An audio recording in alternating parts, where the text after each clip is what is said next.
আমরা শিলা প্রভুপাদের উপদেশ রত্ন শতক থেকে শ্রবণ করছি।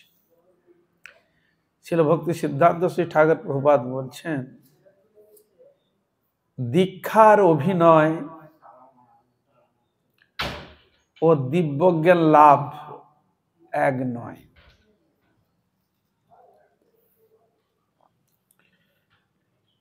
দীক্ষার অভিনয়, আমি দীক্ষা নিয়েছি,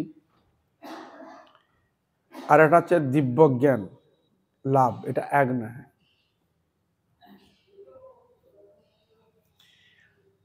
যদিও বর্তমান ভক্তি সিদ্ধান্ত শ্রী ঠাকুর প্রভুপাদ যেসব বিষয়কে তিনি লোকের মঙ্গলের জন্য প্রকাশ করেছিলেন, শাস্ত্রের বস্তুগুলোকে জীবের মঙ্গলের জন্য, গুরুবর্গরা ধীরে ধীরে যখন চলে গেলেন, আস্তে আস্তে সেসব জিনিসগুলো লোপ হতে আরম্ভ করেছে। যেমন আমাদের প্রবাদ তিনি পরিচালনা করেছিলেন যে যারা সদ্গুরু পদাশ্রয় করবেন তাদের ব্রাহ্মণ যে উপনয়ন সংস্কার করা হয়, কিন্তু এখন ধীরে ধীরে সে জিনিসটা দেখা যাচ্ছে, আস্তে আস্তে হয়তো সে নিয়েছে কিন্তু সংস্কার আর হচ্ছে না। যেমন মেয়ে ছেলের তাকে যেমন দীক্ষা দেয়, সংস্কার হয় না তাদের। তা এখন ধীরে ধীরে কলির প্রভাবে এখন আর সংস্কার আসছে না, ওই মেয়ে ছেলে সাজিয়ে দিচ্ছে সবাইকে। মেয়ে ছেলে সংস্কার হয় না, দীক্ষা দিয়ে ছেড়ে দিচ্ছে, তার সংস্কার নেই। ত্রিসন্ধ্যা যে মন্ত্র জপ ওইটাকে অবলম্বন করে সংস্কার করে যে করার ভক্তি সিদ্ধান্ত প্রভুপাদ প্রচলন করেছিলেন, কিন্তু কলির এমন প্রভাব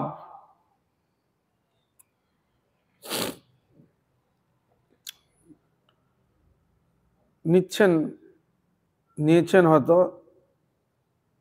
লোক ক্ষেত্রে যাতে জানতে না পারে, এজন্য অনেক আবার তাকে সংস্কার করছে না।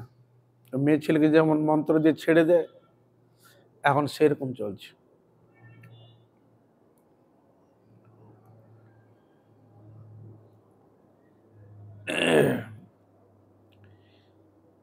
শিল ভক্তি সিদ্ধান্ত শ্রী ঠাকুর প্রভুপাদ তার জিনিসকে তদানীন্তন সময় কিছু আচরণও এরকম দেখা গিয়েছিল, সেরকম ক্ষেত্রেও আমাদের গুরুবর্গ অত্যন্ত অসন্তুষ্ট ছিলেন। তাহারা সব চলে গেছেন, এবার ধীরে ধীরে মানুষের মনে যা আছে সেরকম তার প্রয়োগ বিধিকে করতে আরম্ভ করেছে। কিন্তু এটাই ভক্তিচন্দ্র প্রভুপাদের এটাই নিয়ম যে সদ্গুরু দীক্ষা গ্রহণ করলে তাকে অবশ্য সংস্কার করাতে হয়, যোগ্য সামনে করাতে হয়।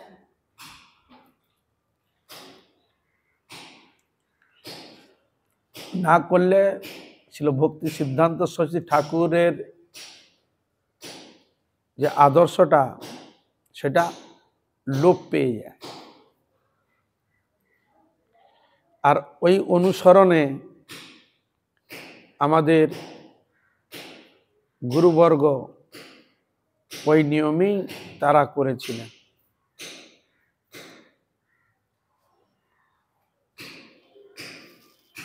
কেউ আর বলছে আমি তো হরিনাম করছি,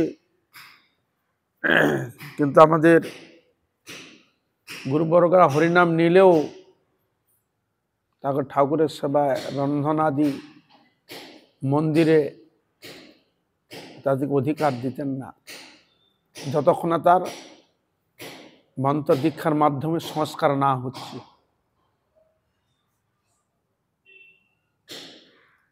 তাকে মন্দিরেও প্রবেশ করতে দিতেন না, রান্নাঘরে প্রবেশ করতে দিতেন না।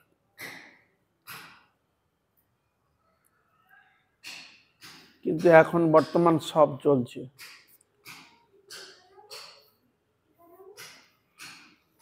কলির প্রভাব। এই জন্য এখানে বলে দীক্ষার অভিনয় ও দিব্যজ্ঞান লাভ এক নয়। দীক্ষা মানে দিব্যজ্ঞান, খা মানে পাপ খালন। যার দিব্যজ্ঞান লাভ হবে সে আর পাপ কার্যে কোনো লিপ্ত হবে না। আমাদের গুরুবর্গের তাদের বক্তব্যের মধ্যে আমরা পাই যে একটা পিঁপড়াকেও তিনি জেনেও মারবে না, একটা মশা পর্যন্ত কোনো প্রাণীকে সে মারবে না, কষ্ট দিবে না। বুঝলা গেল? এই হলো দিব্য, এইটা হলো প্রকৃষ্ট রূপে। যদি তোমার অসুবিধা করে দূরে সরিয়ে দিবে, কষ্ট দেবে না।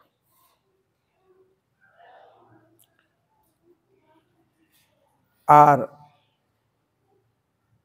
ওই পর্যায়ে যখন, ওই ক্ষেত্রে যখন উন্নতি যখন লাভ করে, তখন তার মনের ভাব চিন্তা ঈশ্বর অনুরাগ ক্ষেত্রে সবসময় নিজেকে মনোনিবেশ করে থাকে।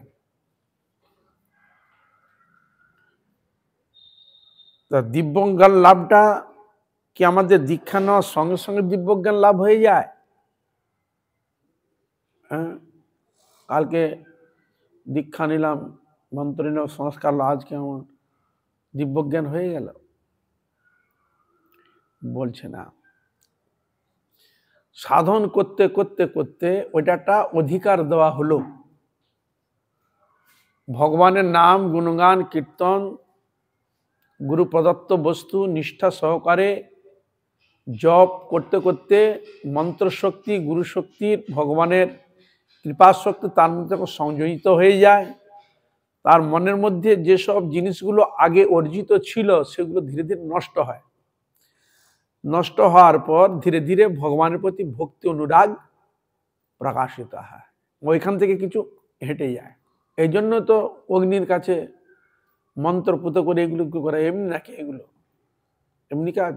মন্ত্রের তার মন্ত্র শক্তি তার নেই, কাজ ক্রিয়া নেই? অবশ্য রয়েছে। ওই ক্ষেত্রে সংস্কার করা হয়, এই জন্য সংস্কার বিধি দেওয়া হয়েছে। যেটা হলেও অগ্নির কাছে কিছু এইসব জিনিসগুলো শাস্ত্রীয় বিধানে কিছু আহতি ভগবত পিত্তাতে দিলে তার পূর্ব সংস্কার কিছু জিনিসটা লোপ পায়। মানে হরি কীর্তন করার, হরি সেবা করার ধীরে ধীরে মনোবৃত্তি তৈরি হয়, যেগুলো বাধাগুলো ছিল সেগুলো চলে যায়। যেমন আমরা পাই কোনো মানুষ দেখা গেল খুব ভুগছে, খুব কষ্ট পাচ্ছে, হয়তো পায়খানা প্রস্রাব করে বিছানায় হয়তো রয়ে গেছে, কিন্তু পূর্বজন্মে যে কোনো কারণবশত তার এই অবস্থায় এসে উপস্থিত হয়েছে। তখন কষ্ট থেকে মুক্ত করার জন্য তাকে চান্দ্রায়ণ বিধি দেওয়া হয়েছে, যেটা বলে প্রায়শ্চিত্ত। ভগবানের নাম, ভগবানের কীর্তন, গীতা আদি পাঠ শ্রবণ করিয়ে তার সেই শাস্ত্রীয় বিধানে করে সেই কার্যকে প্রকাশিত করা হয় তার কল্যাণের জন্য। এরকম দেখা যাচ্ছে। তাহলে এই ক্রিয়া যদি না থাকতো শাস্ত্রের বিধান কেন দিল? হয়ে গেল হরে কৃষ্ণ। তাই এই জন্য দিব্যজ্ঞানটা ওই ভজন করতে করতে করতে হবে। আমার যে দিব্যজ্ঞান হয়েছে আমি বুঝবো কি করে? এটা একটা ব্যাপার। আমার যে দিব্যজ্ঞানটা হয়েছে আমি এটা অনুভব করবো কি করে? আর দেখবে আমার হৃদয়ের মধ্যে হিংসা বৃত্তি থাকবে না। সে ভালো করুক যাই করুক, তার প্রতি আমার হিংসা ঈর্ষেষ ভাবনা থাকবে না। মানে অন্যায়ভাবে কোনো জিনিস কাজে সে লিপ্ত হবে না। অন্য কোনো প্রাণীকে তো দুঃখ কষ্টই তো দিবে না, কারোর প্রতি হিংসা ঈর্ষেষ রাখবে না। আর সবসময় নিজের কিভাবে ভগবানের আরাধনা করব, কীর্তন করব, কিভাবে গোবিন্দের চরণ প্রাপ্তি লাভ করব, তার জীবনের দুঃখ সবকিছু ভগবানকে নিবেদন করে, ঠাকুর কি করে তোমার চরণ লাভ করব, আমার মন বসে না তোমার সাধনে, সকালে হরিনাম করছে আমার ভোজন হলো না, হায় হুতাশ, হায় হুতাশ হৃদয়ে তৈরি হবে।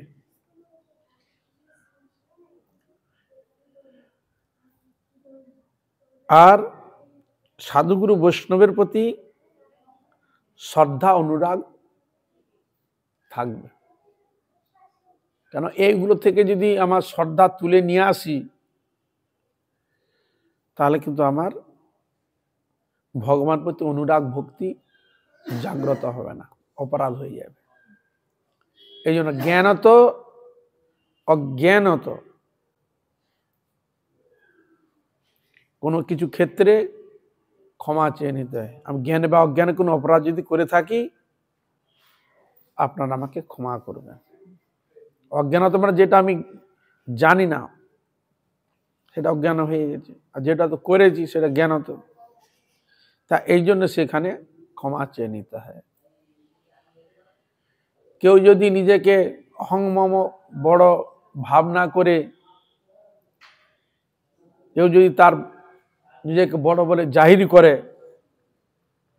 তাহলে সেটা তার ব্যক্তিগত ব্যাপার। কিন্তু দিব্য জ্ঞানের ক্ষেত্রে কোনো বস্তু তার ভগবানের একমাত্র বস্তু, ভগবানের জন্য সব, যা কিছু সব ভগবানের, আমিও ভগবানের, সব ভগবানের, এটা তার অনুভব হবে। আর ভগবান যে তিনি আছেন, ভগবানের নামের মধ্যে যে বিরাজ করছেন, মন্ত্র শক্তি যে আছে, তার মধ্যে কোনো সন্দেহ হবে না।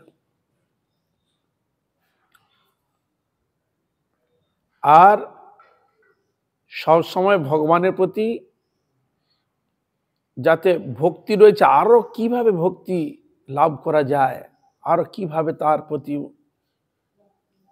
অনুসরণ হওয়া যায়, কৃপা লাভ করা যায়, গুরুবর্গকে সবসময় স্মরণ চিন্তনের দ্বারা ভগবানের কৃপা প্রার্থী হয়ে নিজেকে ডুবিয়ে রাখবে।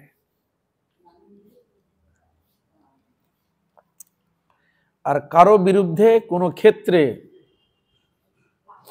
নিজে কোনো প্রয়োগ করবে না, কোনো বাক্য বা ঈর্ষা বা হিংসা বিদ্বেষ ভাবনা পোষণ করবে না। কেন?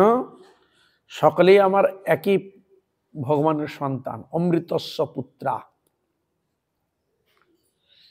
স্ব স্ব কর্ম অনুযায়ী স্ব স্ব কর্মফল ভোগ করছেন, ভালো হোক আর খারাপই হোক, স্ব স্ব কর্মের ফল স্ব স্ব তারা ভোগ করছে। আমার জন্য কেউ যেন কষ্ট না পায়, বা আমি যেন কাউকে কষ্ট না দিই, সব সময় এই বিষয়ে নিজেকে চিন্তা করবে। এর জন্য গুরুবর্গ একটা শব্দ প্রয়োগ করতেন, আর দিব্যজ্ঞান তো দূরের কথা, এখন কাণ্ডজ্ঞান হয়নি, দিব্যজ্ঞান তো দূরের কথা। আগে হবে কাণ্ডজ্ঞান, তারপর হবে দিব্যজ্ঞান। কাণ্ডজ্ঞানই হয়নি, দিব্যজ্ঞান তো দূরের কথা।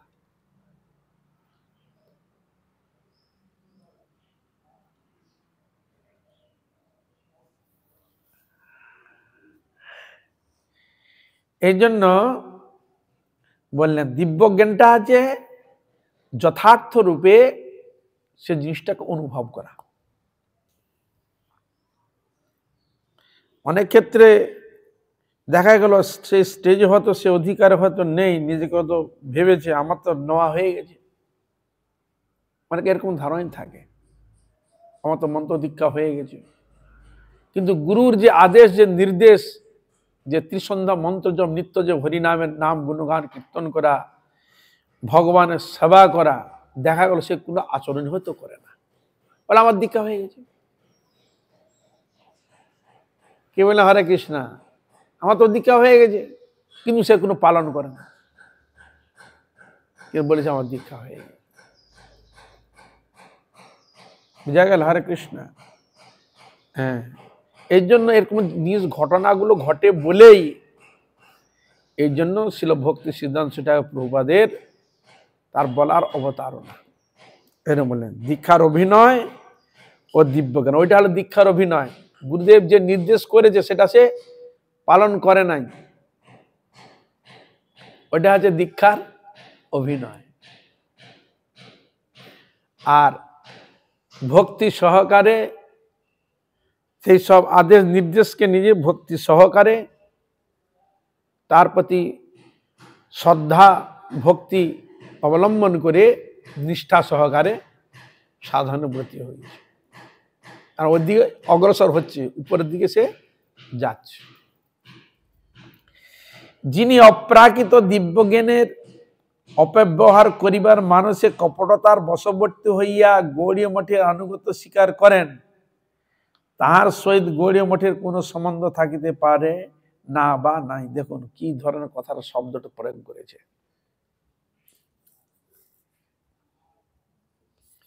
যিনি অপ্রাকৃত দিব্যজ্ঞানের অপব্যবহার করিবার মানুষে, যার দিব্যজ্ঞান হবে তিনি কপটতা করবেন না, কোনো ছলচাতুরির আশ্রয় নেবে না। হ্যাঁ, তখন তিনি বলছেন যে যিনি এরকম দিব্যজ্ঞানের অপব্যবহার করেন, কি অপব্যবহার না, মানুষের কপটতার বশবর্তী হইয়া যিনি গৌড়ীয় মঠে আনুগত্য স্বীকার করেন, কপটতাকে অবলম্বন করে, তার সহিত গৌড়ীয় মঠের কোনো সম্বন্ধ থাকতে পারে না বা নাই। তা যারা সেই জিনিসকে নিষ্ঠা সহকারে ভক্তি সহকারে সেই জিনিসকে যিনি যথার্থ রূপে গ্রহণ করেন, সেই তিনি হতেন গৌড়ীয় মঠে থাকার যোগ্য। তার ভক্তি সিদ্ধান্ত সেটা প্রভুপাদের এটা সম্পূর্ণ, সেখানে কোনো তার কপটা কোনো ছিল না, একবার পুরো পরিষ্কার সোজা কথায় তিনি বলে দিলেন। এবার আমার বুঝবার বিষয় যে তাঁরা যে জিনিসগুলো দিয়েছেন সেটা আমি পালন কতটা করছি, আমি কতটা আচরণ করছি, বা নিজের জীবনে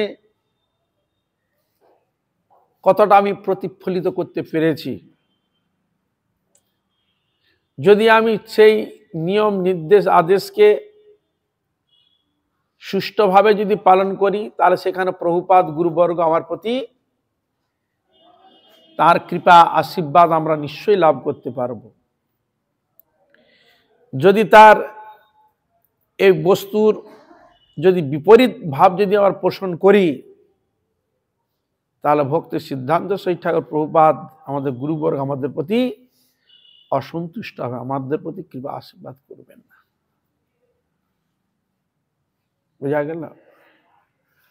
এই জন্য সাধন ভজনটা সদ্গুরু পদাশ্রয়টা মানে এটা কোনো মানে গেঁজাখরের মতো জিনিস নয়, এটা আফিং নয়, এটা সম্পূর্ণ হচ্ছে ভক্তি রাজ্যে নিগুড় ভাবে সূক্ষ্ম সূক্ষ্মগুলো বিচার জেনে গুরুবর্গের তার বাণীগুলোকে হৃদয়ে ধারণ করে তাদের অনুসরণে আমাদের চলতে হবে। এই জন্য বলুন তো, আমাদের প্রতি ক্ষেত্রে তাদের কৃপা ছাড়া আমাদের কোনো গতি নেই। বন্দনা আসছে, গুরু বন্দনা থেকে আরম্ভ চললো, জয়ধ্বনি চলছে, গুরু জয়ধ্বনি থেকে আরম্ভ চলছে, সকাল হচ্ছে আরতি চলছে গুরু বন্দনাকে অবলম্বন করে, স্মরণ চলছে গুরু বন্দনাকে আরম্ভ করে, প্রণাম করছেন সর্বপ্রথম গুরু বন্দনাকে অবলম্বন করে। কি বুঝলাম? হরে কৃষ্ণ। মানে প্রত্যেক ক্ষেত্রে প্রতি মুহূর্তে সাধুগুরু বৈষ্ণবের কৃপার উপর আমাদের সম্পূর্ণ ভরসা। বুঝলেন? হরে কৃষ্ণ। এখানে যেন জগৎ কেউ মনুষ্য অর্থের উপর ভরসা করে, কেউ লোকের উপর ভরসা করে, অন্য কারোর জন্য প্রতি ভরসা করতে পারে, কিন্তু যিনি ভগবানের প্রতি সম্পূর্ণ নির্ভর কৃপা প্রাপ্তি হতে চান, তিনি কার প্রতি ভরসা করেন? গুরুদেবের প্রতি, বৈষ্ণবের প্রতি আর ভগবানের প্রতি। এইটা তিনটা হলো তার পূর্ণ দাঁড়ানোর ব্যবস্থা। এই জন্য শাস্ত্র বললেন হরিগুরু বৈষ্ণব তিনে স্মরণ, তিনে স্মরণে হয় বিঘ্ন বিনাশন, সর্ব বাঞ্ছিত পূরণ।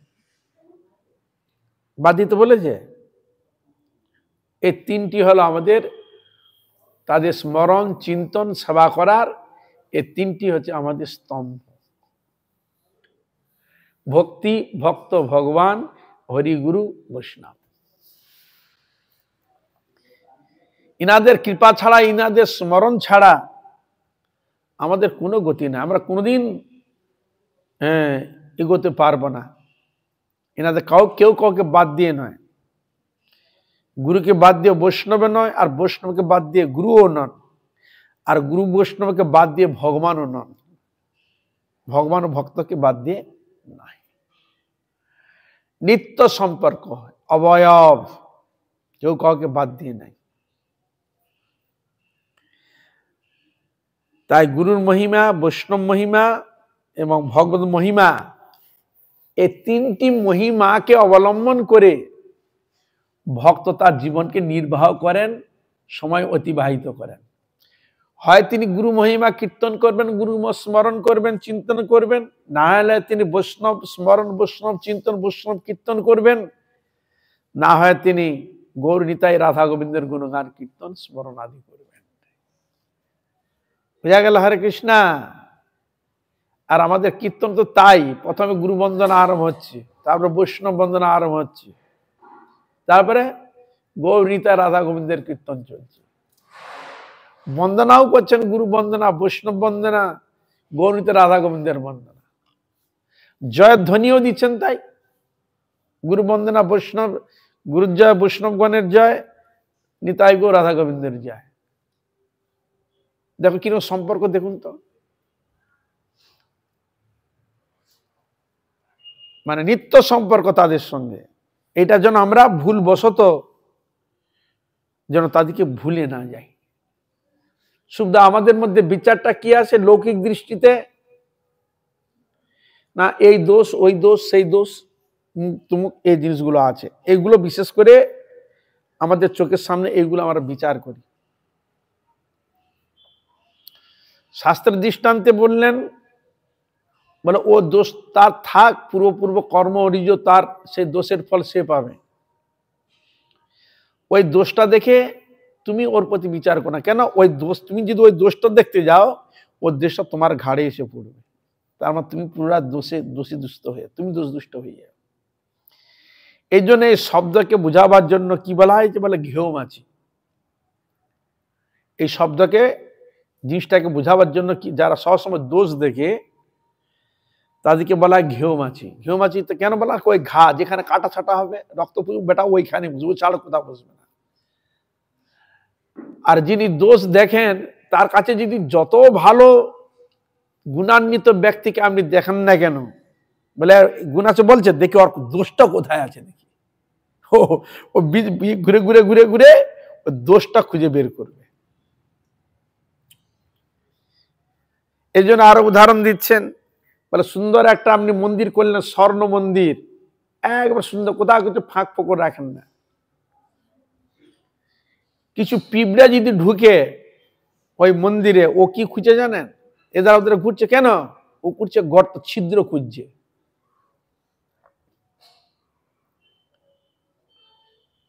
হ্যাঁ, ও ঘুরছে ছিদ্র। মুনিমা মন্দিরে পশ্যতি পিপিলিকা ছিদ্রম, আর কাব্যে দোষ দেখে পণ্ডিতগণ, কোথায় কি দোষ করেছে ই করেছে, তারা সেই সবগুলি দোষে দেখে। তা এই জন্য মানে সম্পূর্ণ নিজেকে তৈরি হওয়ার জন্য কোনো দোষ দেখবে না। তাই একটা শব্দ রয়েছে, গুরু মহারাজ তার হরিকথার মাধ্যমে জীবকে কৃপা করার জন্য, বুঝাবার জন্য একটা শব্দ প্রয়োগ করতেন। কি শব্দ বলতেন? কারেও না নিন্দে বাক্য, কৃষ্ণ কৃষ্ণ বলে, অজয় চৈতন্য সেই জিনিবে কহেলে। কারেও না নিন্দে বাক্য,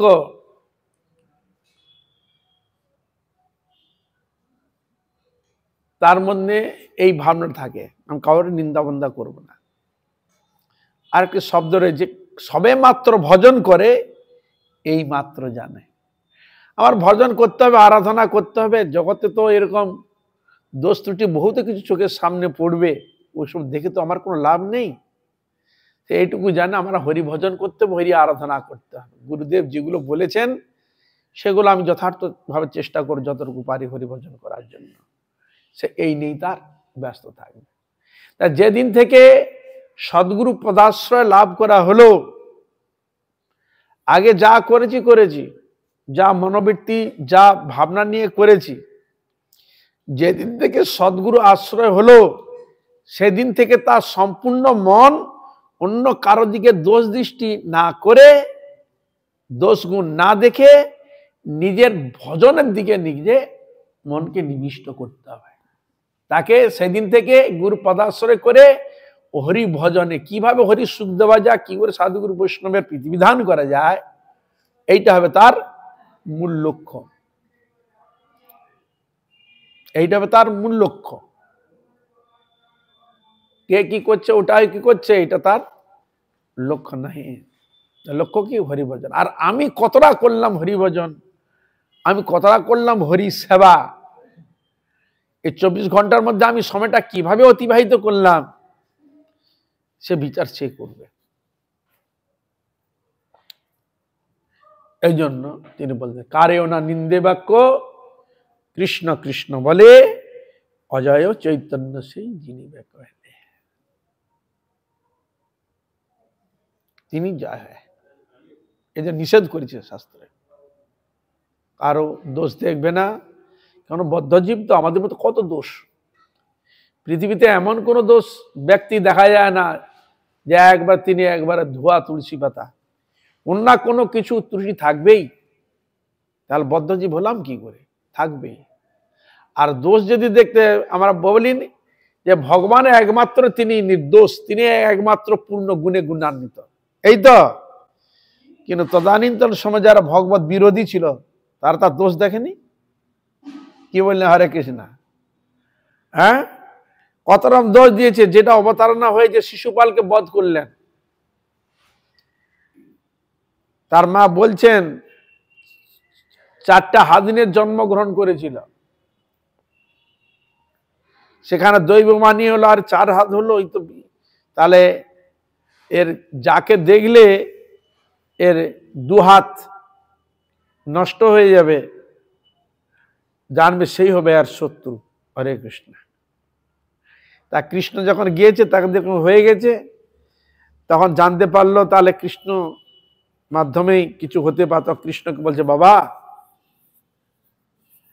আমার ছেলে যদি কোনদিন দোষ করে থাকে, কমসে কম 100, যদি 100বার যদি কোন দোষ করে থাকে, তুমি একে ক্ষমা করো। কি বললাম? হরে কৃষ্ণ। যখন বিশেষ ক্ষেত্রে একটা প্রসঙ্গ যখন এসে গেল, তখন সে একের পর এক কৃষ্ণের দোষ দেখাতে আরম্ভ করল। কি বললাম? হরে কৃষ্ণ। ভগবান কি করলেন? গুনছে তখন। বলে, কৃষ্ণ আপনি কিছু বলছেন না? বলে, আপনার কেউ চিন্তা করবেন না, আপনার চুপচাপ থাকুন। আমাকে তো দোষ আপনি তো দিচ্ছেন না, এটা আমি ব্যস্ত করি। তখন একের পর এক বলে যাচ্ছে। তোমাদের যেই 100 কমপ্লিট হয়ে গেল, কি হলো? সঙ্গে সঙ্গে ভগবান সুদর্শন চক্র দিয়ে তাকে নিধন করলেন। হরে কৃষ্ণ।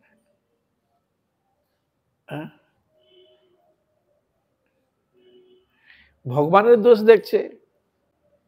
শ্রীল কৃষ্ণদেব বেদব্যাস লিখছেন, এমনও কিছু কিছু পণ্ডিত বিশাল ব্যাসদেবের থেকে আর জ্ঞানী গুণী মনে করে, তারও ব্যাসদেবের দোষ দেখে।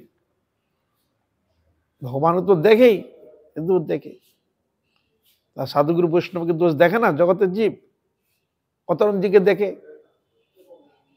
তাহলে এই জন্য যার মধ্যে দৃষ্টি সুদৃষ্টি নয়, কুদৃষ্টি, সে তো দেখবেই।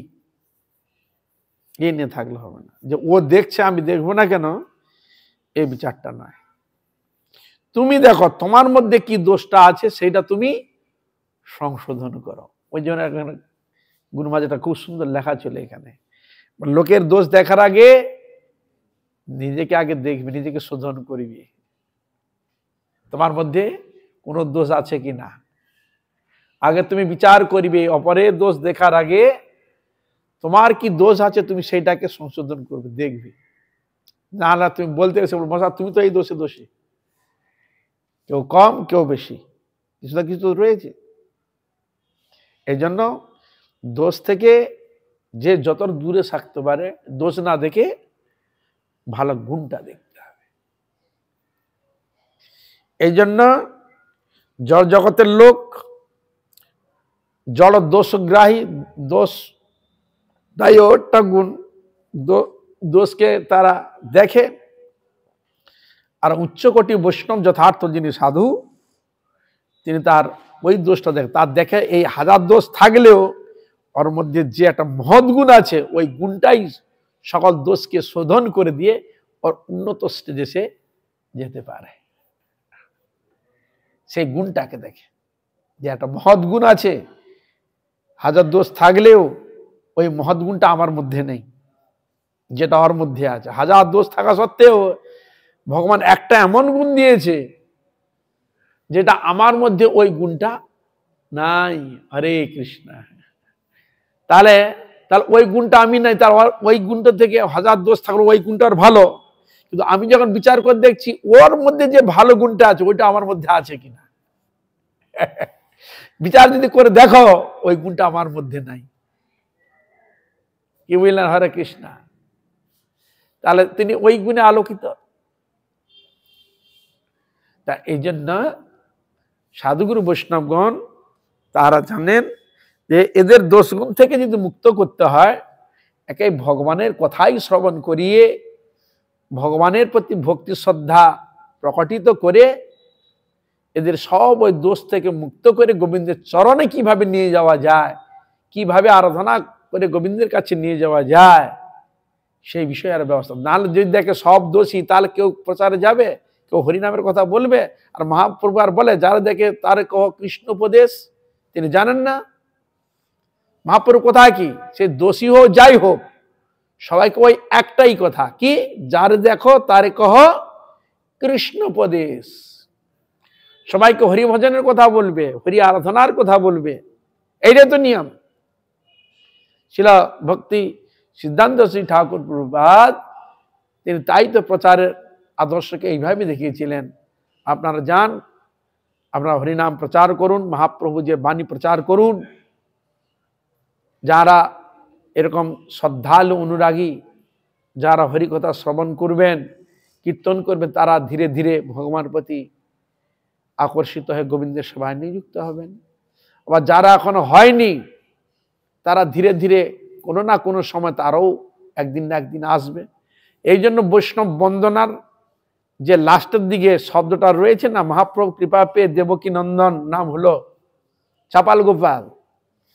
মহাপ্রভুর কৃপা পেয়ে তখন তার নাম হলো দেবকী নন্দন। তখন মহাপ্রভু বলছেন, যেই মুখে করো তুমি বৈষ্ণব নিন্দন, সেই মুখে করো তুমি বৈষ্ণব বন্দন। তুমি যে মুখ দিয়ে অসৎ কথা বলো, যে মুখ দিয়ে তুমি অন্যান্য যা কিছু বলো, ওই মুখ দিয়েই তুমি হরি কথা বলবে। হরে কৃষ্ণ। হ্যাঁ, যে মুখে করেছো বৈষ্ণব নিন্দন, আর সেই মুখে করো তুমি বৈষ্ণব বন্দন। কি হরে কৃষ্ণ। আপনি কারো যে অন্যায় যে কিছু করেছে মুখ দিয়েই তো কথা বলেন, ভালো আর খারাপ হোক মুখ দিয়েই তো বলেন নাকি? আবার এই মুখ দিয়েই তো ভগবানের নাম জিহ্বার মাধ্যমে তো উচ্চারণ করেন। তা ওখানে বন্দনা কি বলা হইয়াছে? বলছে হইয়াছেন হইবেন প্রভুর যত দাস, সবারও চরণবন্ধ দন্তে করি ঘাস। যিনি হয়েছেন তাকেও তিনি নমস্কার করছেন, আর যিনি হয়নি ভবিষ্যতে হবেন তাকেও তিনি নমস্কার করলেন। হইয়াছেন হইবেন প্রভুর যত দাস, সবারও চরণবন্ধ দন্তে করি ঘাস। আর চিন্তা করুন, এই হলো উচ্চকোটি। ভগবানের কৃপা পাওয়ার পর তার মন মধ্যে এই ভাবনা জেগেছে।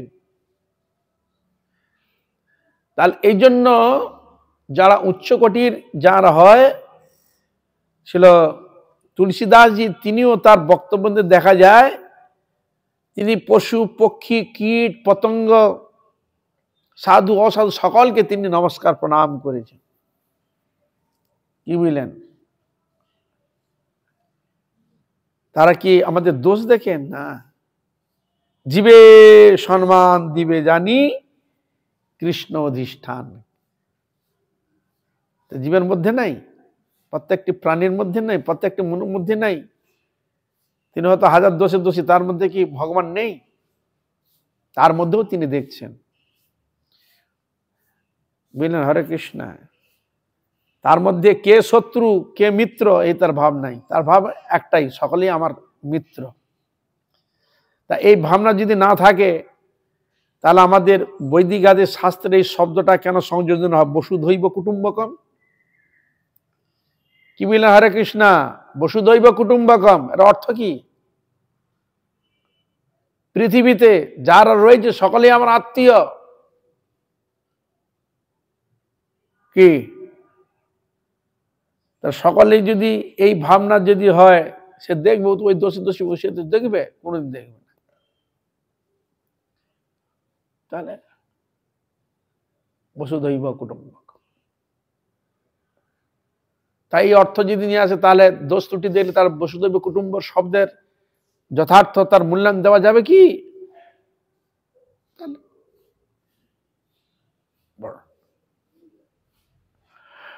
এর জন্য শাস্ত্র আমাদের চোখ খুলে দেন, শাস্ত্র আমাদের হৃদয়ে সে বিচারগুলোকে আয়ন করে দেখিয়ে দেন। এই জন্য শাস্ত্র বলা হয়েছে সর্বস্ব লোচনং শাস্ত্র।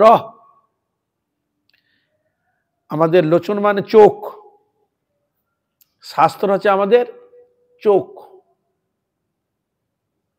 জ্ঞান বুদ্ধি বিবেক যা কিছু শাস্ত্র যেসব দিব্য জ্ঞান বা দিব্য যা কিছু তিনি দিয়েছেন বিষয়ে, তার মাধ্যমে আমাদের দর্শন করতে হবে। এই জন্য সর্বস্ব লোচনং শাস্ত্র। তাই এরকম সুন্দর শাস্ত্রের মধ্যে জ্ঞান বুদ্ধি বিবেক সবকিছু আমার আত্মকল্যাণের জন্য লেখা রয়েছে। যারা মনুষ্য জন্ম লাভ করে এত সুন্দর চোখ পেয়েও এ শাস্ত্রের প্রতি প্রীতি ভালোবাসা অনুরাগ হলো না, দেখলো না, তাকে শাস্ত্র গান কি বলেছেন জানেন? সর্বস্ব লোচনং শাস্ত্র নাস্তন্ধ এব স। এই শাস্ত্র আমাদের চক্ষু হওয়া সত্ত্বেও যিনি দেখলো না তিনি হচ্ছেন অন্ধ। নাস্তন্ধ এব স, সে অন্ধ। আমাদের চক্ষু শাস্ত্র, ভগবান দুটি চক্ষু দিয়েছে, গীতা ভাগবত আদি শাস্ত্র দেখলো না, সে ব্যক্তি কি অন্ধ। নাস্তন্ধ এব স, সে অন্ধ। দেখুন, তা এই জন্য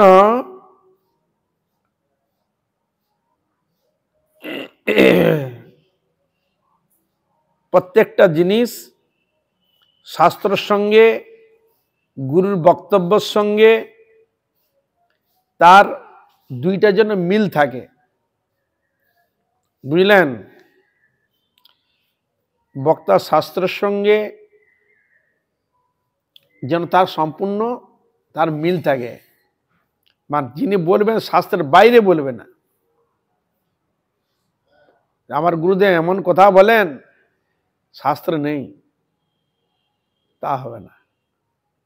তিনি যেটা বলবেন সেটা শাস্ত্রে আছে, যে শাস্ত্রের বাইরে বলেন তাহলে সেটা হবে না।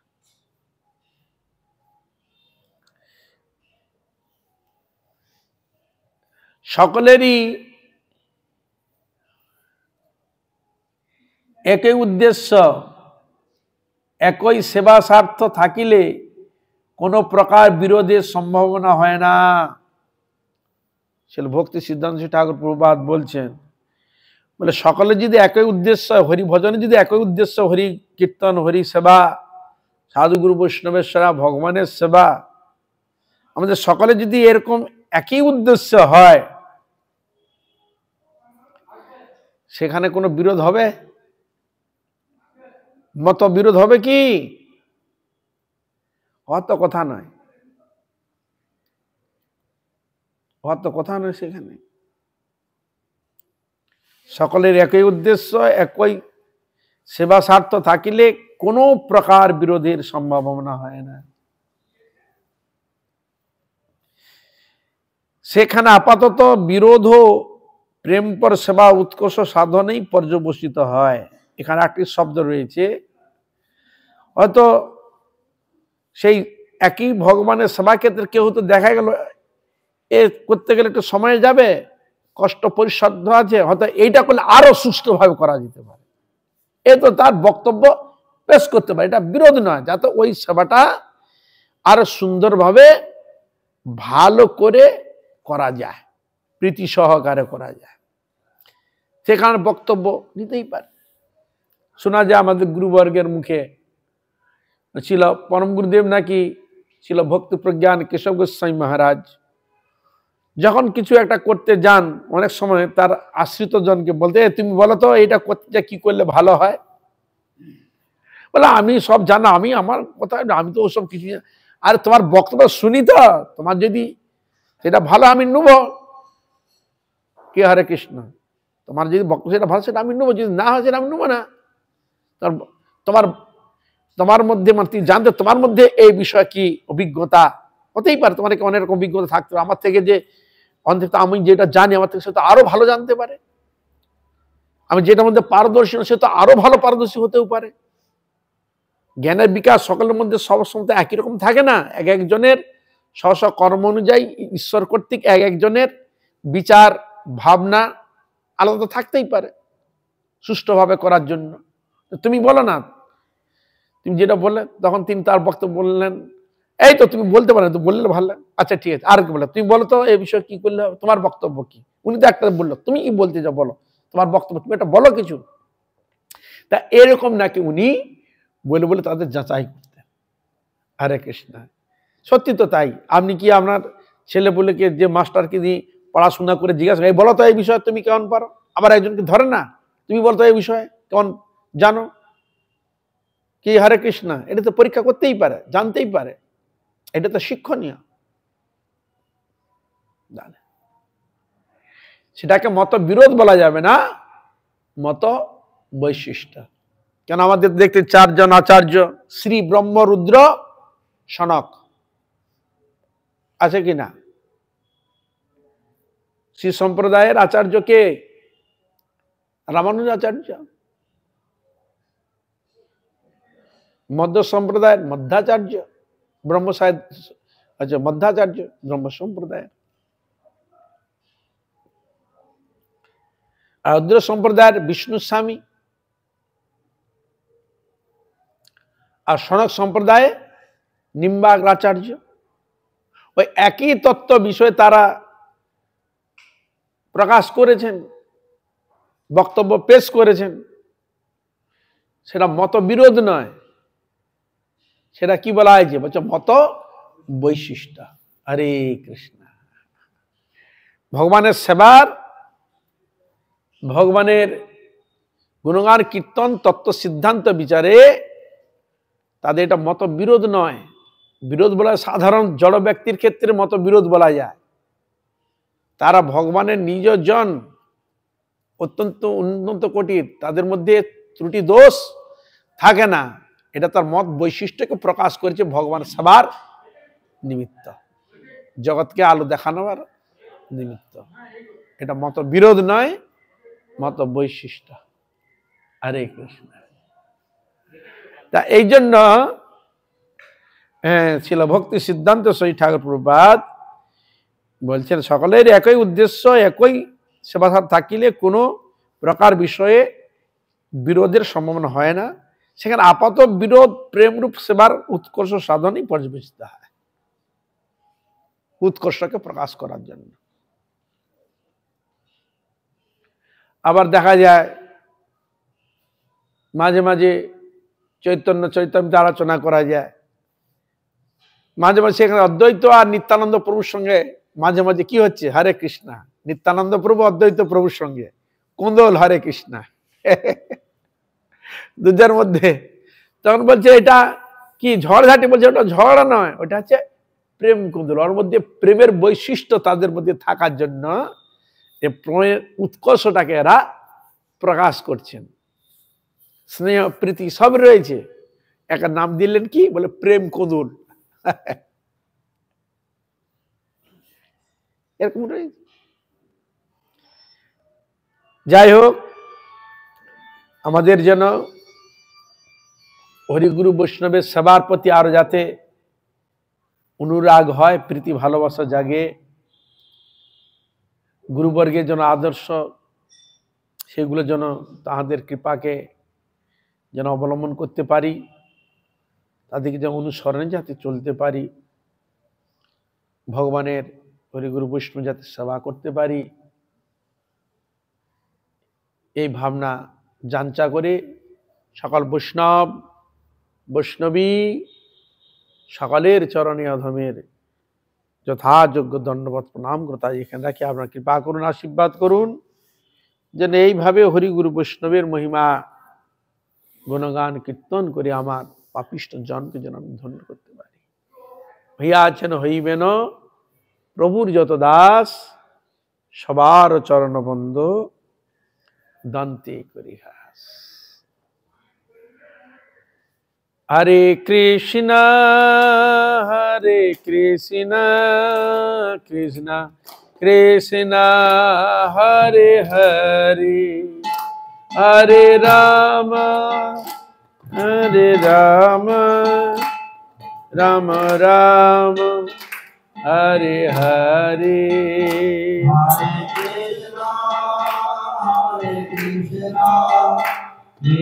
Krishna Krishna Hare Hare, Hare Rama Hare Rama, Rama Rama Hare Hare. Hare Krishna Krishna Krishna Hare Hare, Hare Rama Rama Rama Rama Hare Hare. Hare Krishna Krishna Krishna Hare Hare, Hare Rama Rama Rama Hare Hare.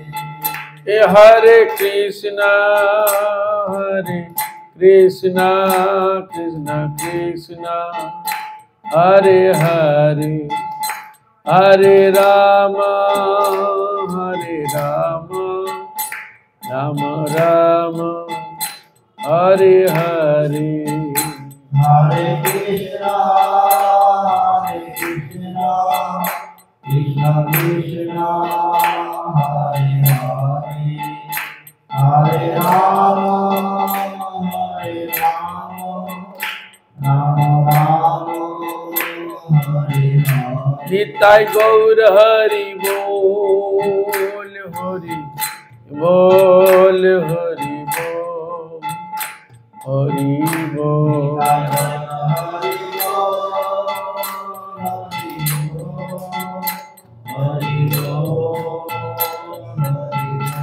Nitai गौर हरि बोल, हरि बोल, हरि बोल, हरि बोल। निताय गौर हरि बोल, हरि बोल। निताय गौर प्रेमानंदे हरि हरि बोल।